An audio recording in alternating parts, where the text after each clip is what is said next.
Hello and welcome to 52%, the show that talks about everything and anything going on in Liverpool and beyond from the perspective of 52% of the population, which is of course women.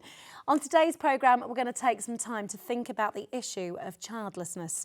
1 in 5 women in the UK is childless, and for some this won't be a matter of choice. Others have taken a decision not to become mothers. Either way, is childlessness still a taboo in our society? Here's what's coming up today.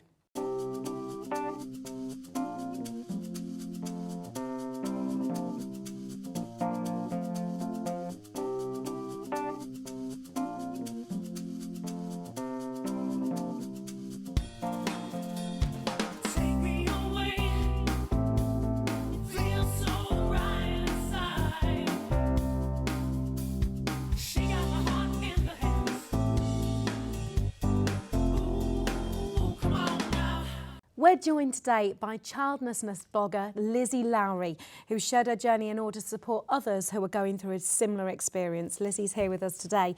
Now, Lizzie, what's made you start this website? You've got Saltwater and Honey, haven't you? Obviously, we'll touch a little more about the background, but you've set up this website through your own experience to help others.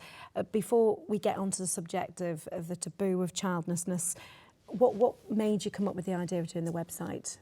I think it was like through the different experiences that I'd had of like miscarriage and trying for children, and you're desperately trying to find things to help you know like what to do and how to handle it and how you should feel, like how long can you feel sad for and things like that, and there wasn't a lot out there really, so you just as now you always just Google stuff, and it was a real mix of a lot of people write about difficult experiences when everything's really good, and it's a little bit smug sometimes as well. And so you have people that maybe had gone through like miscarriage or infertility, and now they had like this perfect family, and it was kind of like yeah, that's not really helping me in this moment when I'm struggling. And then also sometimes people were a bit kind of still bitter or angry, and you're just thinking like I want something positive as well. So it's not making light of the situation, but something that kind of help give you kind of hope that not all is lost. That that you can still live like a meaningful life regardless of kind of the outcome. And so it was with some other friends of ours that were going through a similar experience. We decided that actually we wanted to kind of write something that would help people, and that would write from the middle of the experience. So we didn't know the answers. The first blog that I wrote was after my 6th miscarriage, and my husband kind of said, it's like now is the time, we should write something now, and kind of start writing about that experience to try and help other people. So yeah. Lizzie, I'm sorry to take you back to the beginning on this, but obviously the first time it happens, you kind of think,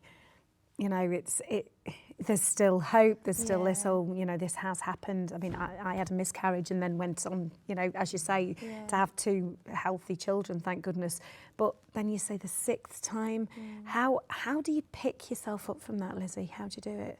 It's really hard. It's really difficult. I think like miscarriage is a really common thing. I think it's like 1 in 4 pregnancies end in miscarriage.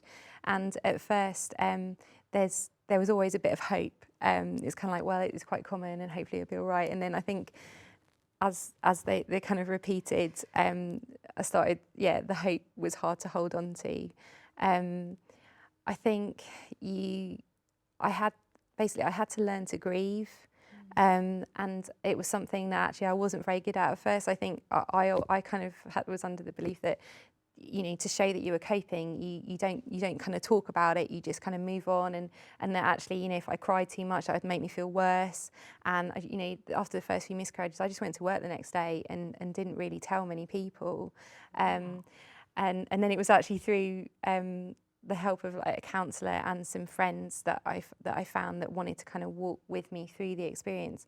I learned to talk about what I was going through and how I was feeling, and I learned how to grieve, and that really helped me kind of find healing in a way. And I think it's painful to go through, but you've got to grieve that experience to kind of move forward. I can understand that talking to professionals and talking to other people in the same situation would be very, very helpful, because they're the only people who are going to properly understand. But how was it talking to people who hadn't been through the experience, you know, members of your family? I don't know if you've got brothers or sisters and nieces, nephews, what have you, but you know, you've had multiple miscarriages.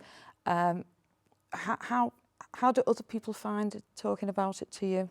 I think it kind of varied a lot, and our parents, like both in like for my husband as well, like they really wanted to support us, and they really love us. We've got really supportive families, but it's a hard thing to talk about, and it's funny because I think I've learned about how to care for people struggling from the people that have cared for me, because I don't think I was very good at it at first, because it's actually quite scary. Just very quickly interrupt you there, because I know that we want to carry on with this one, but we also want to look at a charity that does a lot to support families and couples going through the grief of miscarrying or losing a baby. That's the SANS charity. They've got a branch right here in Liverpool, and here's a short film about the charity itself and the stories of some of the people they've helped to support.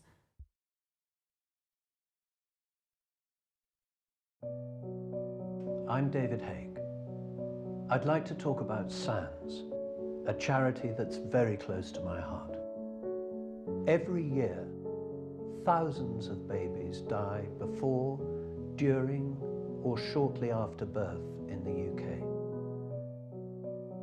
It's a tragedy that can happen to anyone, at any time, and it's devastating. Our baby, Grace, was stillborn, full term, on the 20th of September 1996. And we were advised, rightly, that Julia should give birth naturally. And this has got to be the most difficult and painful thing any mother can do, because you're giving birth to death. I remember waking up and I go, how's my son? And she goes, I'm sorry, but he died 10 minutes ago. And I felt so cheated.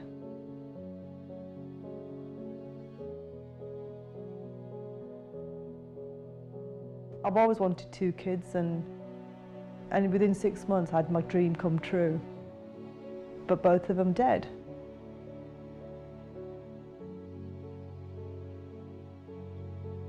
And then the same thing happened again. The doctor's there, and then he just turned his position on the bed and just looked to me and he goes, I'm sorry, but I can't find a heartbeat. At 37 weeks and 2 days. It's not fair, is it? When I think of Mason, he just makes me really, really proud. I'll always be sad that he's not here, but you know, the main feeling now is I'm proud to be his mum. She was lifted straight onto my chest and we held her, cried on her, cuddle her, all the things that we wanted to do. And she was a beautiful girl. She was lovely. It was amazing to meet her. But then the weight sinks in and you realise that she's not here and she's gone. You just feel this sort of overwhelming double grief.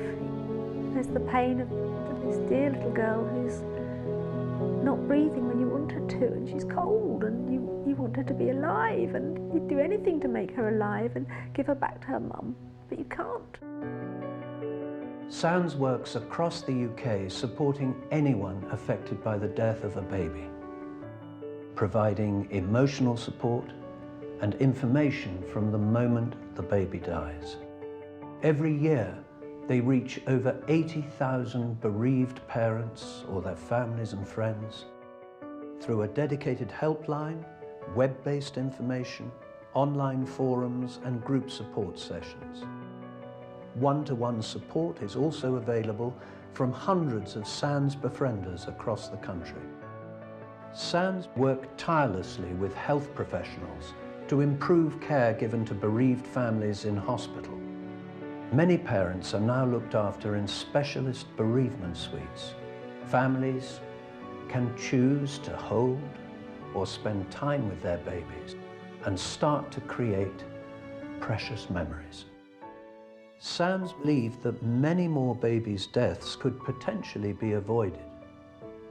They promote and fund research to improve understanding about why babies die. Thanks to SANS, now all 4 UK governments have national working groups specifically focused on reducing the number of baby deaths.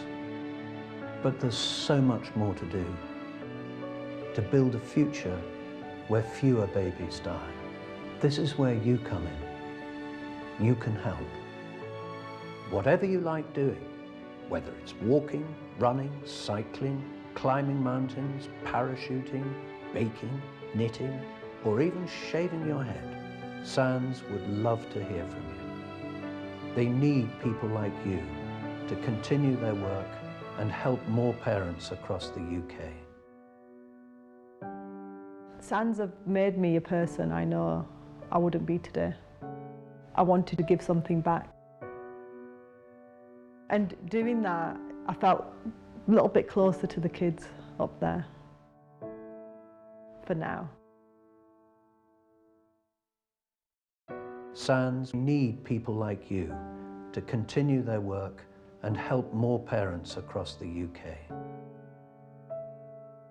Please get in touch today. Thank you.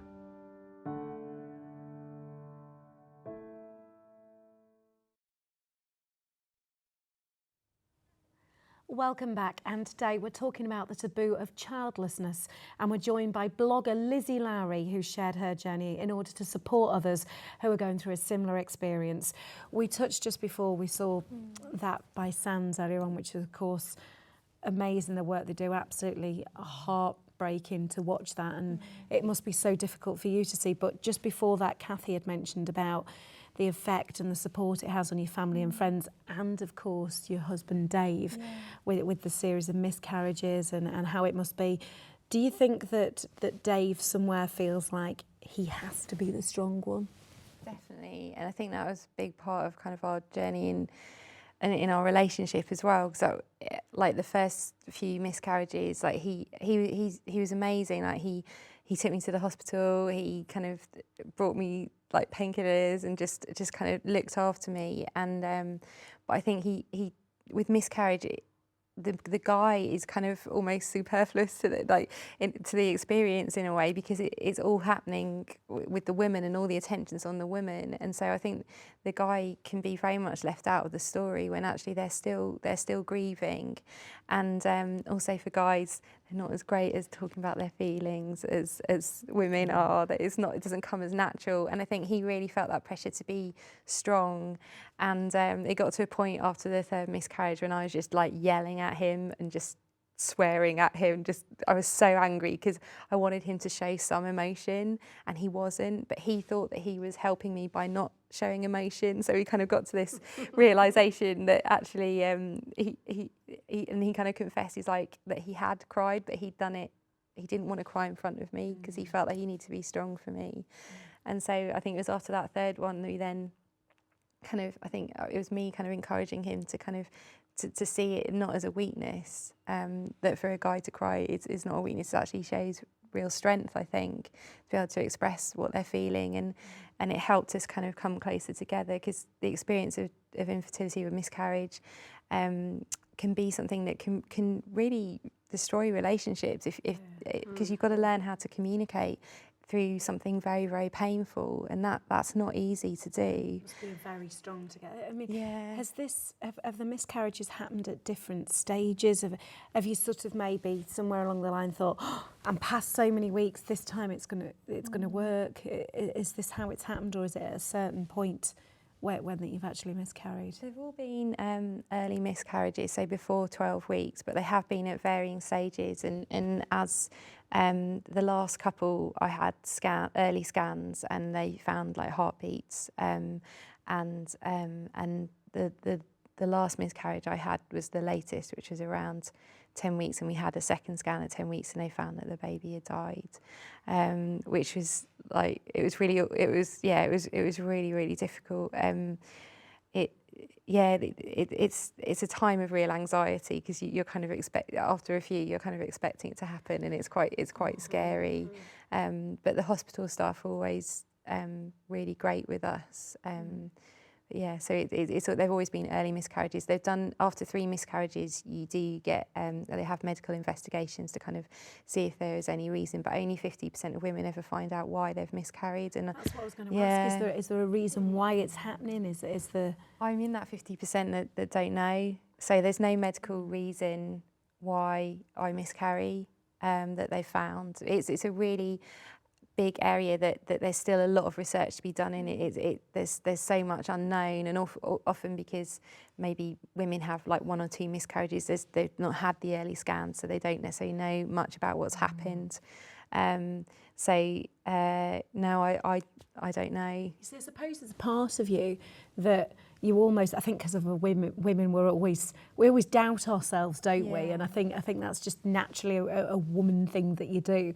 And I don't know whether it's, do you sort of think to yourself sometimes at first, maybe, have I done something wrong? Is it me? Am I to blame? Have I maybe stayed up too late? Do you have all these thought processes about it? Definitely. Like you've become really, really paranoid about kind of, could I have done this differently, or what, if I was only more like this or like that, and you can really panic. But it was really interesting that we saw this consultant that a few years ago after my 6th miscarriage, and he was really helpful, because I think often you go to medical professionals and you expect an answer, and it was tough, like not knowing why, but he was just kind of saying, it's like, I don't know why. There are some women who would make terrible mothers, and who kind of go out and they get really drunk, they take drugs, and they get pregnant, and you can't have a child. It's like, it's not fair. And I think even though he couldn't give us an answer, it was kind of helpful for someone to go, this isn't fair.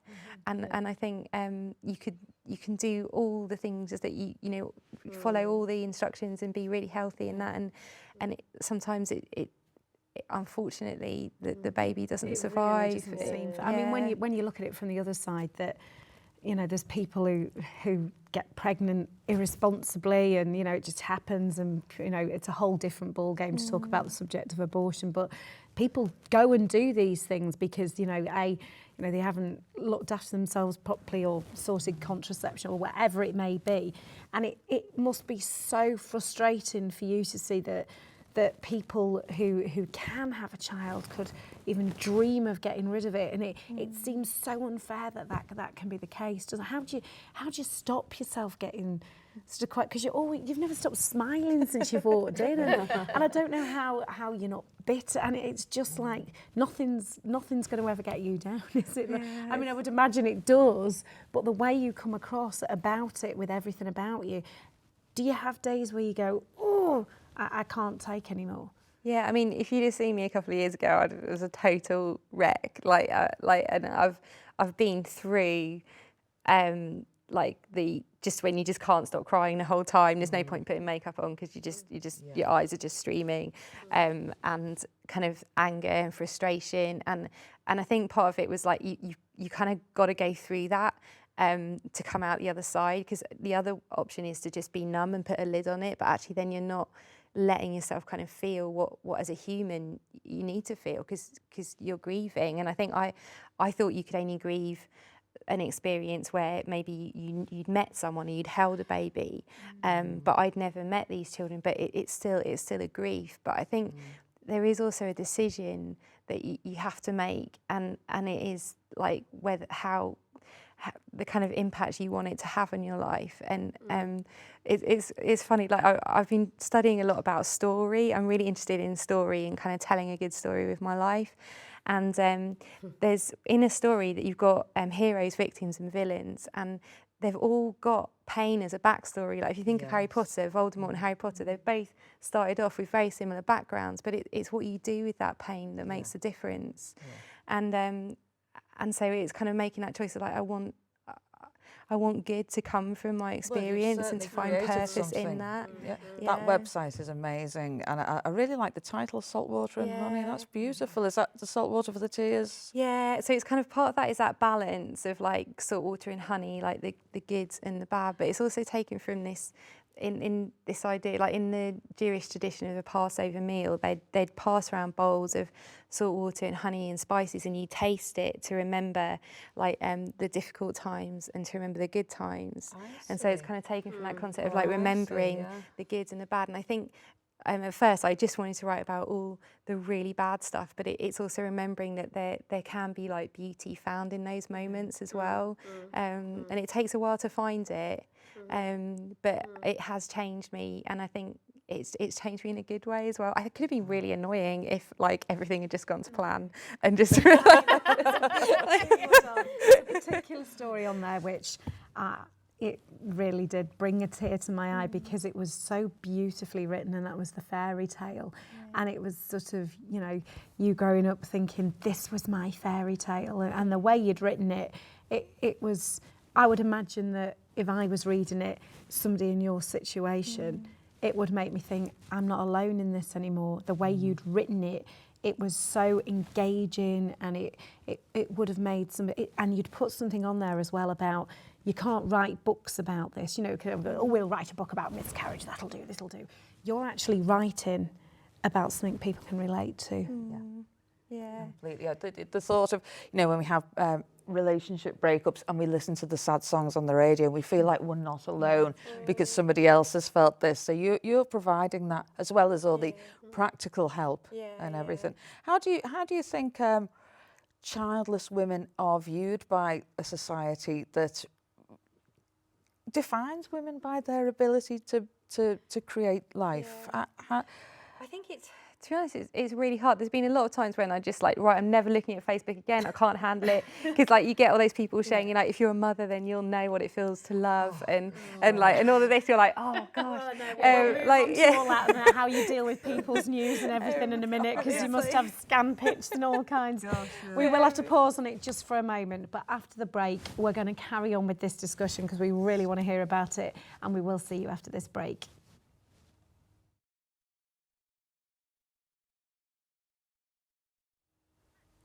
Welcome back, and today we're talking about the taboo of childlessness, and we're joined by blogger Lizzie Lowrie. She shared her journey in order to support others who are going through a very similar experience. Lizzie, thank you so much for being here today. Now, just before Kathy had spoken to you about sort of the reaction with Facebook, social media, things like that, and how your reaction is amongst friends when obviously, how do they feel around you with the news of pregnancy? It's a really hard one to navigate, and I think, if you really, really are longing for a child, or if you've lost a child and then someone comes to you to tell you they're pregnant, as much as you love that person and you want to be happy, it's really difficult to be happy for them in that moment. You want to kind of take the pain away and just kind of celebrate with them, but it's a real complex mix of emotions, and you feel so guilty as well because you want to be happy and you can't, and it's reminding you of what you've lost, and so that's one of them. It's a painful experience, and it can be quite a hard one because you feel like you're letting your friends down. But some of my friends, it's not been necessarily that they've known a similar experience to me that's meant they've been able to help me, but it's been that they've been able to show real empathy, and kind of it. Often, I think when someone's going through something difficult, we think that we need to kind of know the answer, find a solution, like go, oh, well, I know this person, you know, and they were trying for like years, and then they went on holiday and then they got pregnant or something like that. And you're like, oh, no, thank you, that's great. But actually, the people that have helped me the best have been the ones that have actually said, I don't know what to say, but this is really crap. And can I just sit with you in this? And it takes real bravery.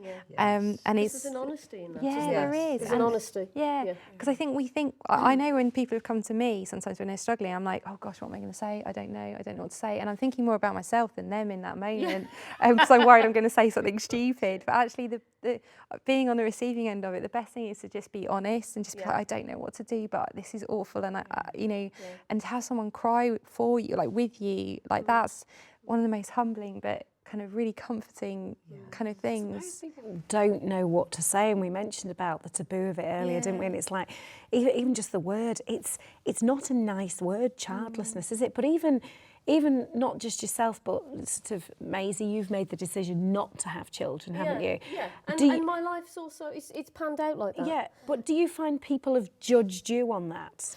Some, yes. I find that people who are encouraging themselves to have a bigger picture and bigger minds, and recognising that one can contribute, be creative and live a meaningful life with or without children, don't.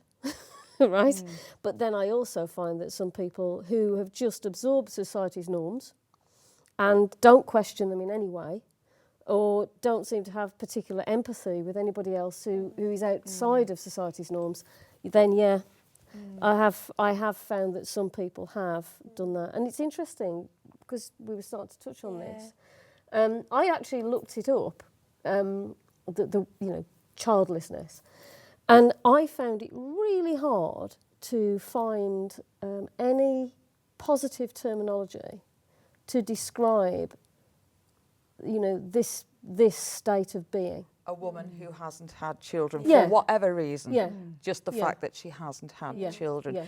And it's funny because we were talking about this earlier, so I'm going to rehash something that we spoke about in private earlier, but we were talking about this very thing that Maisie hadn't been able to find a term that describes a woman who doesn't have a child. We haven't, but we have had it. No, and certainly nothing positive, nothing. Absolutely. Nothing. And I had this feeling of, I mean, I have children, so I don't know how it is to be sort of my sort of age and not have children. But when I was 9 years old, we lived next door to a couple who didn't have children. And it was in the days when lots of women didn't work because they weren't, it was just a different culture then. And I can remember even then feeling that she was like a shadow person because she was just sort of rattled around this house doing housework. She didn't seem to have any fullness of life. And I could perceive something odd in terms of other people's attitude towards her even then. And that's the interesting thing, isn't it? That society can then, if you like, almost start to make some sorts of, and not necessarily just women who are childless, but give a sort of invisibility cloak. Yes, that's because it's the pressure on you, isn't it? Constantly, like you meet somebody, it's like, oh, you're going to get engaged, you're going to get married, and then you get married. Oh, when's it? And it's sort of when you get, and it's almost like you feel like a disappointment because you can't do it, and you think, well, hang on a minute, if I've made that decision not to have them, why should I have to do that to keep everybody else happy? We were also talking earlier, though, that there are individuals, I'm sure, who have children, and in some ways, on a social level, that's a disappointment. Yes. It's as you say, life's not fair, and it throws stuff at you, or you make choices and you live with the consequences, and then. Because you were talking about it's what you do with it. It's how you create something that is contributory and creative and meaningful out of that, and people hopefully can just try their best to do that, whatever those circumstances, and that can be of equal value. Absolutely. I mean, Lizzie, back to you. I mean, I don't know where it's up to. Are you going to continue to keep trying to? Have you sort of had the conversation that you think, right, enough's going to be enough, or are you just going to keep? Do you almost? This is a horrible question to ask, but does it get worse and worse, or are you almost expecting it now? Yeah, I mean, I think pregnancy isn't like a nice experience for me. It's not something I would like. When last time I found out I was pregnant, I remember telling my parents, and it was like, oh, okay. Like it wasn't met with celebration. It was like, oh gosh, we're going through this again. I think I got to a point for me for a while, like my answer, my solution for like having a meaningful life, what I was going to do was like I was going to have a child, like that was what I needed. And to be honest, I became a bit obsessed with it because and I was, you know, you're charting everything and you're recording, you know, where your cycle's at, and you can it can consume everything. And I got to a point when actually I had to let go of that, and I had to find a different way of approaching my life because I couldn't let it control me anymore, because it was destroying. I didn't know who I was. Like it consumed my whole identity. My identity was built in the fact like that I would only kind of be able to contribute to society, and my value and my worth was wrapped up in this idea that I needed to provide a child. I needed to give birth, because as a woman, I felt like that was where my life was headed. And then I got to a point and I realised I had to put that to one side and kind of work out who I was. And also, I think I'm on this journey now where I'm just trying to kind of really own the fact that I can have a meaningful life even if I don't have a child.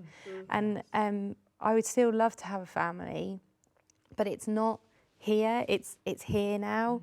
And I feel a lot more comfortable with that, because actually if I had a child when it was everything, it would have been a really unhealthy place to have brought a child into. This poor child, all these expectations, like, you are going to fulfil my world. I'd be very disappointed very quickly.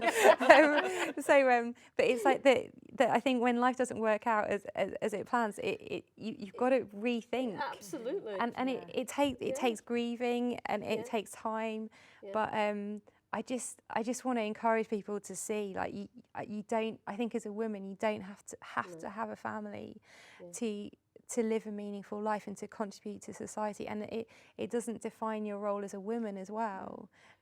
So it can be an interesting, not obviously not the same story, but it can be an interesting creative journey in itself, actually. Yeah, definitely. Because it opens you up to a variety of possibilities. Yeah, I imagine the automatic thing that most people would say was, oh, never thought of adopting, or I bet a lot of people have come up with that option and said that to you, but what would your thoughts on anything like that be? Or I think it's something that me and my husband have looked at, and I've got friends that have adopted as well, and I think adoption is an amazing thing. It's a beautiful way to kind of redeem a situation and to help kids that, you know, to kind of give them a good life. I think in order to adopt, you need to have let go of your desire to have your own kids. I think and we're in that process of kind of grieving and working through that. And I think it might be something we might do in the future. But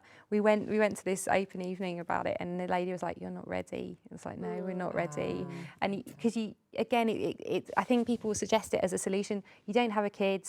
Okay, you can find one this way. And it takes time. Like, it's not like a quick fix, because it's different. But I think it's amazing.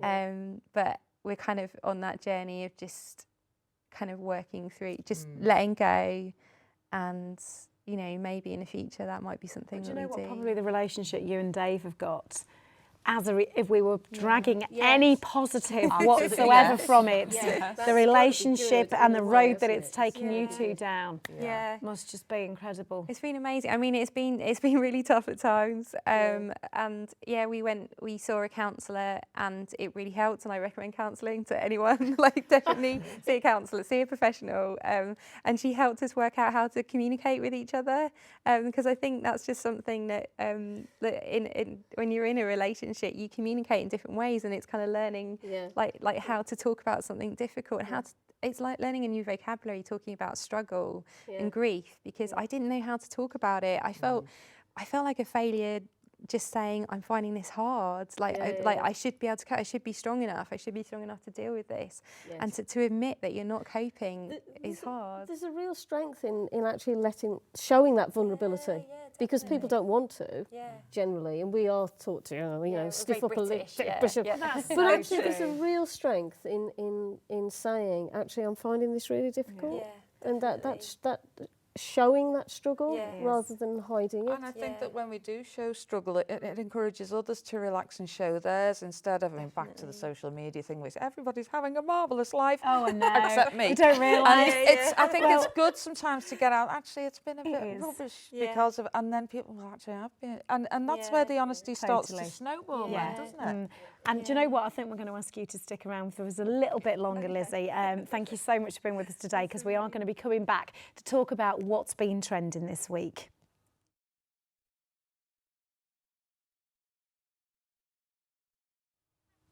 Welcome back. Now, this episode, we've been tackling the subject of childlessness, but as usual, this is the time of the programme where we get a little bit topical even, and talk about what's been trending.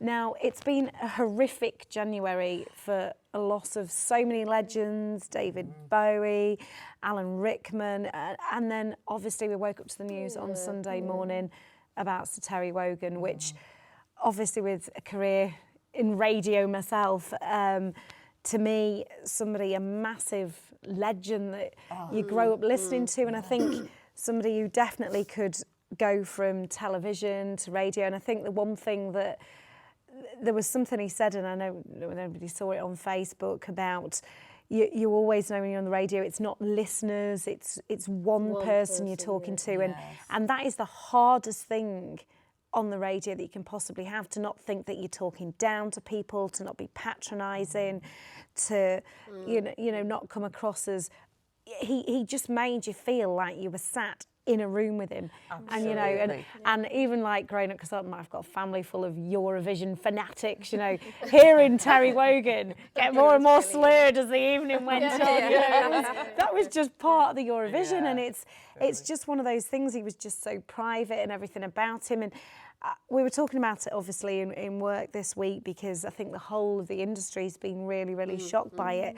But I think somewhere that his family must find comfort in the fact that every single person who spoke about him have just had the most amazing... What sort of tribute is that to somebody to be able to turn around and everyone says about what a wonderful man? No one said, oh, there's a side to him. I think there was an interview on with somebody who'd worked with him, and they said that the only bad thing that they could possibly find to say about him was the fact that he wouldn't rehearse anything. and he had to do it, everything he had to do. He couldn't rehearse anything, he had to do it all. Totally spontaneous. But maybe that's what gave him that feel. To me, he always felt very real, no matter whether it was blankety blank or at one of his chat shows or the radio. And he's had this incredible warmth that was just really contagious. I think that you've hit the nail on the head with the warmth there. It really has, because he really did he was so engaging, and when you watched it, and he did so many years, with the breakfast and everything he did, he was just.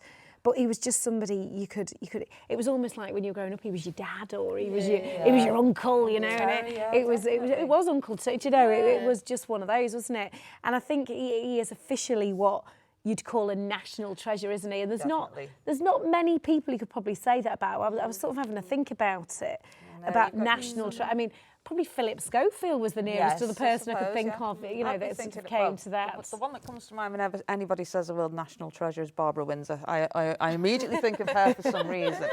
But, a national treasure is somebody who's consistently contributed and, has become a piece of the furniture within our lives, a member of the family. Because I always think Judi Dench immediately. Oh, yes. If we're talking about national treasures, absolutely, and I want Imelda Staunton to be a national treasure as well. I want to be. She is. I want to be told. Maggie Smith. And Maggie. Oh yes, I've got Maggie Smith in there while we're at it. But Terry Wogan, what I always used to actually enjoy about him was his sort of slightly tongue-in-cheek, cheeky, ironic sense of humour. Because whatever he was doing, I always used to think, are you serious? Are you actually? I think that was at what moment are you? I mean, Floral Dance, we all thought it with that, didn't we? We weren't quite sure when that came out, did we? But I just think that, we're all sort of sat here, despite the fact it's such horrendous news, we're all sat here with our smiles on our faces just thinking of him, aren't we? And I think, I just think that's a great tribute to somebody. On a different note, Maisie, what's caught your eye this week? Well, a number of things have caught my eye too. Hang on, get the pad out. But the Mattel, the toy company, have recently launched their new Barbie range, which have a variety of different body shapes. You've all heard about this, you know. I'm sure I know.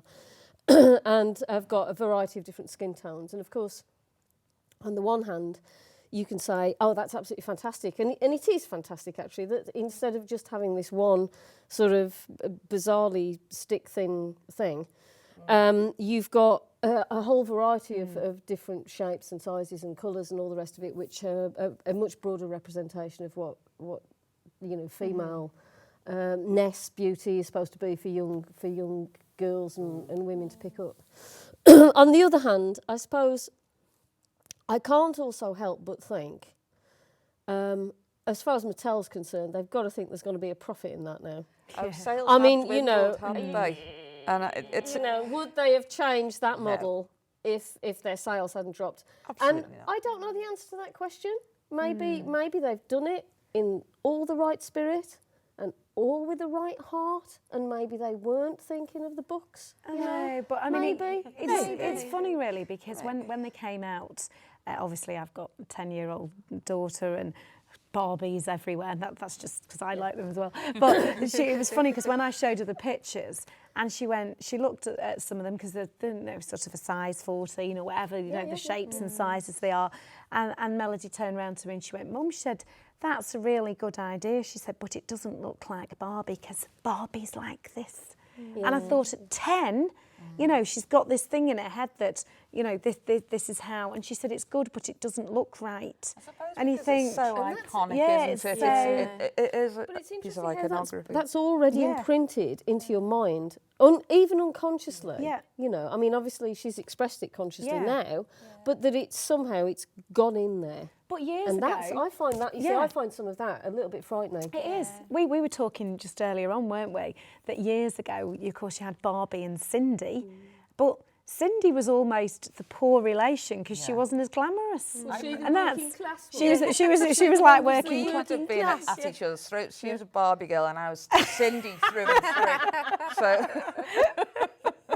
and you can imagine, but Cindy was definitely a different shape. She had a different sort of face. It was, and she was shorter, and she was more, she was more the girl next door. Whereas like Barbie was like, hey, look at me, I'm here. I'm going to this premiere and Barbie had boats and ponies and all sorts of things, didn't she? Cindy had a washing machine. And a horse. Well, she borrowed that from Barbie. Anyway, before we start fighting, right, go on, tell us what you've been up to, what you've been looking at this week. This is actually quite amusing, even though it shouldn't be. David Cameron's has made a statement that Muslim women are traditionally submissive, which actually did make me chuckle because the Muslim women I've met and worked with were far from submissive. I can understand that maybe he's coming from the point of view that the culture is different in that the men tend to take the lead and the women, you know, are expected to behave in certain ways. That's a cultural thing. That doesn't come from a person being submissive. And you know, it's just coming on the back of the, you know, the hordes of migrants. Bunch of migrants statements. Yes, there was that. Quote. Yes. Oh yeah, quote a bunch of statements. And then he said bunch of migrants, and also that these traditionally submissive women will get on better if they learn English.